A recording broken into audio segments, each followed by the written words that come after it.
Our story opens with Daisy, a maid working for the Weatherwoods family. Every morning, she cleans the front entrance and waters the flower beds. But as she explains, this isn't even supposed to be her job. Watering the plants belongs to the gardener. The problem is, there are only 3 servants in this entire mansion, so they have to handle everything themselves. The reason is simple. The master's wallet is seriously tight. Daisy is clearly exhausted, wiping sweat from her face as she pushes through her chores. Meanwhile, 3 men are standing outside the front gate. One of them, Baron Fadergale, is annoyed that Daisy seems to be ignoring them. His companion asks if she can even hear them, but the Baron insists she can. Before they can press the matter, someone spots the head maid rushing their way. The head maid throws the gate open and confronts the Baron directly. She wants to know if he's come again and makes it clear what she's told him before: there will be no selling of this mansion. She tells him to go back. But the Baron calls her impudent and claims he didn't come for that today. He says he must meet the new Viscount Weatherwoods. The head maid apologizes and tells him the master is currently away. The Baron doesn't buy it. He points out this is the 3rd time she's used that excuse just this month. He's been watching the place, and the only people leaving the mansion are the 3 servants. He gestures toward the building, noting that the weather always seems strangely bad right there, and rumors are already spreading around town that this is a ghost mansion. He can't believe they're letting a once magnificent estate fall into such a shabby state. The head maid tries to stop him, but the Baron shoves right past her. He says he can't tolerate this anymore. If his dear friend, the previous Viscount, knew his mansion had fallen into such ruin, he'd be heartbroken. Looking around the hall, the Baron mutters that time really flies. It's already been 4 years since the old Viscount died in the Magic War, and the memories are clearly weighing on him. The head maid follows him inside and firmly tells him to leave. Instead, the Baron turns his attention to Daisy. He calls out to her, telling her not to just stand there like an idiot, and orders her to come over. She nervously steps forward. He asks how long it's been since the new Viscount left the mansion. 2 years? 3? Daisy simply tells him the Viscount never left. The Baron pauses, thinking to himself that she's speaking rather bluntly. He asks if the Viscount is in such poor health that he can't even come outside. Daisy looks at him directly and says no. He's healthy. The Baron doesn't give up. He launches into a dramatic story, claiming the former master entrusted the new Viscount Weatherwoods to him, his closest friend. He even wipes away tears, saying he only wants to fulfill his responsibility. He asks Daisy one more time if she's sure nothing has happened to the Viscount. Daisy simply says yeah. Nothing. The Baron's face twists with rage. He shouts that a mere maid is being insolent, and he lunges at her. But in the next moment, he's on the ground. His men don't fare any better. Daisy stands over them and says she's holding back. The head maid rushes in, calling out Miss Daisy's name. She scolds Daisy, reminding her that maids must always endure things. She says even without using strength, they could have dealt with sickly raccoons like them. One of the Baron's men pulls himself up and charges at Daisy, saying she seems to know how to fight. She drops him instantly. The head maid turns to Daisy and asks if she expects her to believe that was holding back. Daisy claims her right hand is just in the middle of a rebellious phase. The head maid tells her she'll discipline it later. Outside, Daisy grabs a shovel and asks if they should bury the men around there. The head maid tells her not to say something so horrifying, then casually suggests placing them in front of the mansion or cutting off their heads as an example. After a pause, she changes her mind and tells Daisy to just sit them down normally. Very normally. So Daisy drags the 3 unconscious men outside the mansion gates. Afterward, the head maid reassures her. Since it was technically self-defense, they should be able to wrap this up properly. She tells Daisy to trust in the Weatherwoods family. Daisy thinks to herself, what else could she do? She's a maid, and the other woman is the head maid. When your superior tells you to do something, you do it. That's what she believed. But the next scene cuts to a dark room. Daisy is sitting at a table across from 2 men. And she reveals the truth.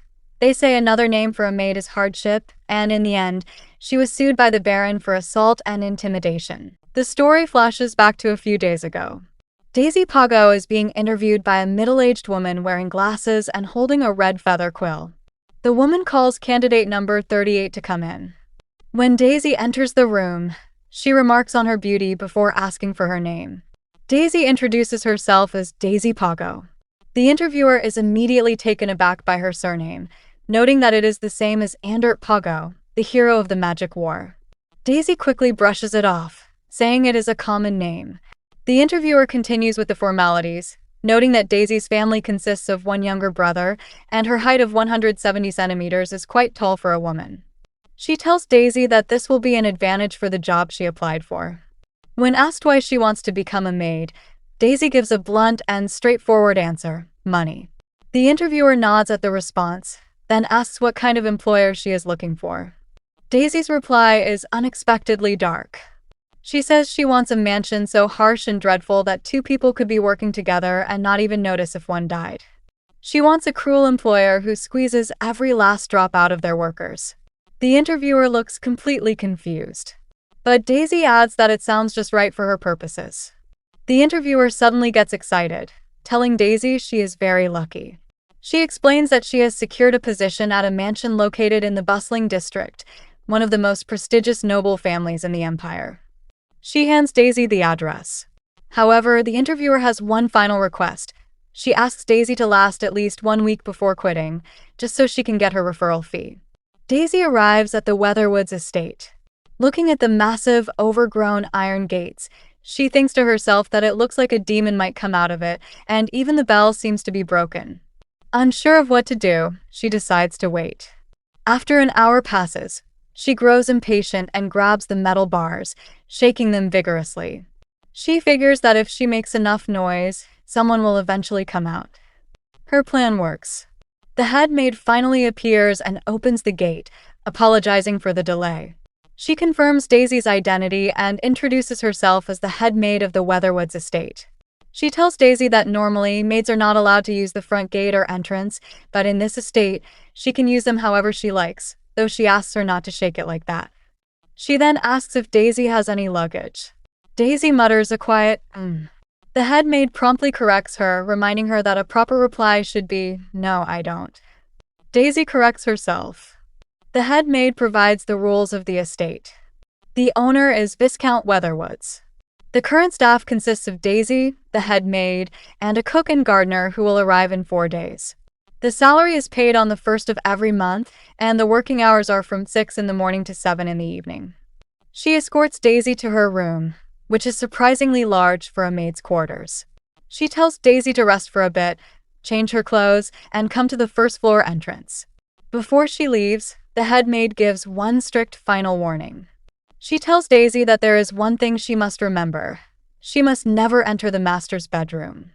And if anyone asks where he is, she is to say he is out. Daisy remains silent, and the head maid demands an answer. Daisy complies with a simple yes. Once inside her room, Daisy shuts the door and collapses onto the bed. She finds the place livable enough for her goal, which is to work here without drawing attention. Her thoughts reveal her true motive. Within the next 3 years, she must find those items, otherwise she will die. The next day, Daisy and the head maid are working non-stop. Daisy is already feeling exhausted, thinking to herself that she is seriously going to die and that this place is insane.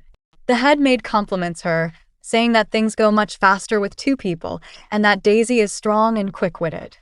She admits that it was worth giving a large sum to the registry office clerk to bring Daisy here. Daisy realizes that the clerk was only looking for a payout. As night falls, the head maid notices how late it is and suggests they stop for dinner. Daisy perks up at the mere mention of food. During the meal, Daisy practically inhales her soup and finishes 2 bowls. The head maid watches her with mild exasperation and tells her to keep those thoughts to herself since she is not the cook. The head maid remarks that she has seen countless maids pass through the Weatherwoods household, but she has never seen anyone quite like Daisy. Curious, the head maid asks Daisy how she ended up becoming a maid. Daisy pauses and reflects on the question herself. A flashback flashes before her eyes, a city engulfed in flames, and a blond man in a military uniform falling to the ground, surrounded by blood splatter. Daisy remains silent, holding her spoon, unable to give an answer. Noticing Daisy's silence, the head maid places a hand on her shoulder and tells her she doesn't have to answer if it's hard. She adds that everyone has their own story and carries at least one sad story in their heart. Daisy thinks to herself that she was about to say it was because she's homeless and broke, but quickly decides against it. She fears that if she reveals she's broke, they might treat her even more like a slave. However, contrary to her worries about being mistreated, the next day brings a backbreaking schedule. Daisy is tasked with cleaning the dust from the second-floor ceiling, followed by an endless list of other duties. The days begin to blur together.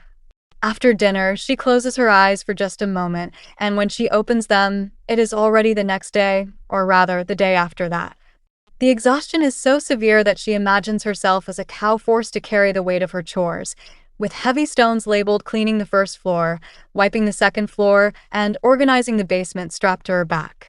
After 3 days of such exhausting work, Daisy falls into a deep sleep. But in the dead of night, an intruder makes his move. A figure dressed in a black hooded cloak silently enters her room and stands over her bed, gripping a knife. Without any hesitation, the stranger brings the blade down toward her sleeping form. He stopped the blade just inches from her face. He told her to wake up and warned her that she had to obey him if she wanted to live. He then made his purpose clear. From today, she was a spy. Her job was to monitor Viscount Weatherwood's movements and report back regularly. Daisy, still half asleep, simply asked why. The intruder paused, clearly confused, and muttered to himself, wondering if she was still half asleep. He tried again, telling her to listen, but before he could finish, Daisy suddenly slapped his hand away. The knife went flying. She asked him if the pill was around here. The intruder started coughing. Daisy had already slipped something into his mouth. It was a suicide pill, a favored tool of the assassination guilds. She knew exactly what she was doing. The intruder, now gagging, managed to choke out a single word. Why? Daisy stood there and asked him again why. She wanted to know why he was targeting the Viscount. The intruder backed away, clearly terrified. He told her she was no ordinary maid and asked who she really was. He then started explaining himself, saying he was just fulfilling a request sent to the guild. He claimed he wasn't told why the Viscount had to be monitored. He didn't even know who the client was. Daisy pressed him, asking what number he was. He hesitated, then admitted he was at least the third. Daisy realized that the work was hard, but not enough for everyone to run away. She then asked what happened to the previous maids. The intruder told her he didn't know, his role was only to extract an oath of obedience from them. He insisted he didn't involve himself in anything beyond that. He explained that the person who sent the previous maids must have used magic to force the oath on them. An oath is a forbidden spell that uses one's own soul as collateral. If it's broken, the soul is destroyed. In other words, those previous maids might already be dead. Daisy asked what could drive someone to find out from the Viscount so badly. The intruder was begging at this point, asking her to spare him. He said he'd take his own life if he had to, but promised he'd be a fugitive forever. He even offered to take an oath of obedience to her, promising not to say a word about her to anyone. Daisy just turned around and told him she didn't need it. She quietly asked herself if she should kill him. But the next moment, the head maid's voice cut in from behind. She scolded Daisy, telling her not to say such horrible things. Daisy immediately stopped and simply said, "Yeah." The next morning, Daisy stood by the window, looking out at the estate. She let out a small sigh, muttering him to herself. She seemed to be thinking about everything that had happened. Inside the mansion, the head maid was busy pouring tea while Daisy looked out the window. Suddenly, Daisy noticed something. It was quite noisy outside. She pointed out that it looked like someone was moving in. The head maid agreed, mentioning how fast it happened after the Esla family packed up. Daisy froze at that. She turned to the head maid and asked, "What? It wasn't an empty house?" The head maid didn't answer. Later, Daisy got up to leave the room. The head maid asked where she was going. Daisy bluntly replied, "To pee." The head maid told her to use more refined language. Daisy admitted to herself that she was careless. As she walked down the hallway, she glanced out the window. She saw a man with bright blue hair walking toward the mansion.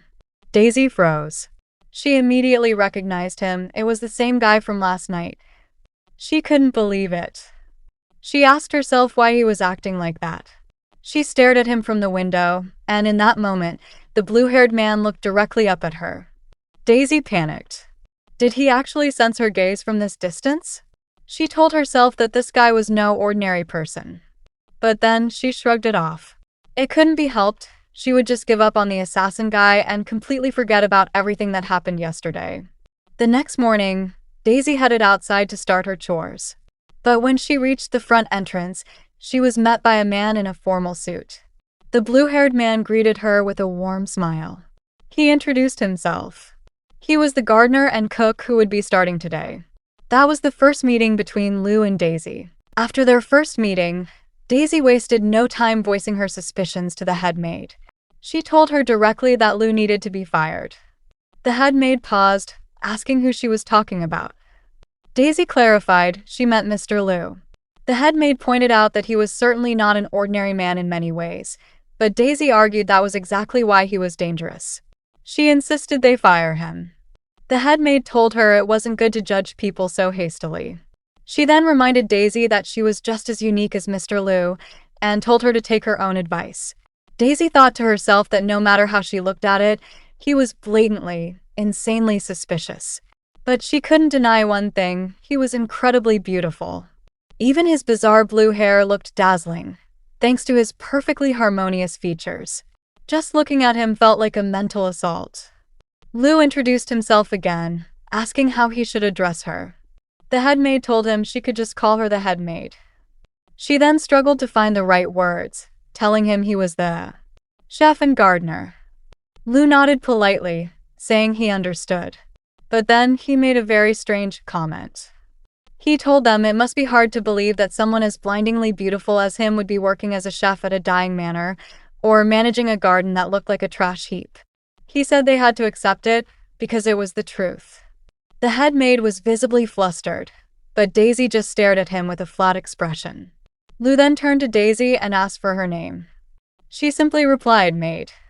He paused, asking if her name was actually Maid, and said that was unique.